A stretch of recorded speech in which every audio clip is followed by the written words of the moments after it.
বয়সভিত্তিক পর্যায়ে বড় সাফল্যের দেখা বেশ কবারই পেয়েছে বাংলাদেশের ক্রিকেট। 2020 বিশ্বকাপ জয়, 2024-এ এশিয়া কাপের শিরোপা। কিন্তু সেই তরুণ যুবারা জাতীয় পর্যায়ে অনিয়মিত। আইসিসি ইভেন্টগুলোতেও জাতীয় দলের পারফরম্যান্স নিয়মিত প্রশ্নবিদ্ধ। কিন্তু কেন এমন হচ্ছে জানতে চেয়েছিলাম ক্রিকেট গেম ডেভেলপমেন্ট কমিটির প্রধান ফাহিম সিনহার কাছে। কোঅর্ডিনেশনে কোনো গ্যাপ আছে কিনা, ধরেন আপনার ন্যাশনাল টিমের সাথে কোনো সিনক্রোনাইজেশনে কোনো গ্যাপ হচ্ছে কিনা, তো এই জিনিসটা আমরা আইডেন্টিফাই করার জন্য একটা কমিটি ফর্ম করে মানে ইন্ডিভিজুয়ালি সিলেক্টর কোচদের সাথে আমরা কথা বলেছি, গ্যাপটা খোঁজার চেষ্টা করব যেন আমরা একটা ফিক্সড মানে একটা সুন্দর গোছানো একটা ফ্রেমওয়ার্কের মধ্যে যেন কাজ করতে পারি।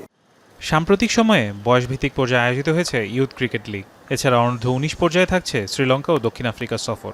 এইচপি কিছু দ্বিপাক্ষিক সিরিজ থেকেও বেরিয়ে আসবে পাইপলাইনের খেলোয়াড়, কিন্তু তারা যে আগের মতো পথ হারাবেন না তারই বা নিশ্চয়তা কি?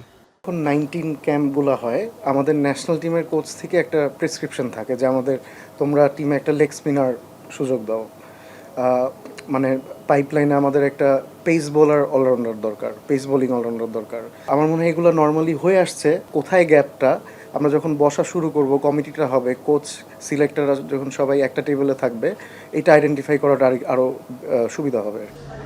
দেশের 5 সেরা ক্রিকেটারের পর জাতীয় দলে নেই কোনো নিয়মিত পারফর্মার। হৃদয় জাকের আলীরা কি পারবেন বিশ্বমঞ্চে সাফল্যের কাণ্ডারি হতে? বিসিবির পরিচালক জানালেন, আন্তর্জাতিক ক্রিকেটে সাফল্য করার মূল কারণ খুঁজে বের করতে একসাথে বসবে ক্রিকেট বোর্ডের 4টি বিভাগ। তহিদ হৃদয়, জাকির আলী, তারপরে আপনার নাহিদ রানা, হাসান মাহমুদ, মানে আমরা এরা কিন্তু 2 বছর আগে কোথাও ছিল না, বা 2-2.5 বছর আগে কোথাও ছিল না, জাস্ট নতুন নতুন ঢুকে। তো আমরা কিন্তু এদের থেকে ওই ভরসাটা রাখতেই পারি যে ভবিষ্যতে মানে আরেকটা লেভেল এগিয়ে গিয়ে আমাদের টিমের হালটা ধরে নেবে আর কি। অপারেশনস, টাইগার্স, এইচপি, ডেভেলপমেন্ট, 4টা ডিপার্টমেন্ট একসাথে না বসলে এগুলো ওভারকাম করা খুব ডিফিকাল্ট, এটা আমরা রিয়েলাইজ করেছি।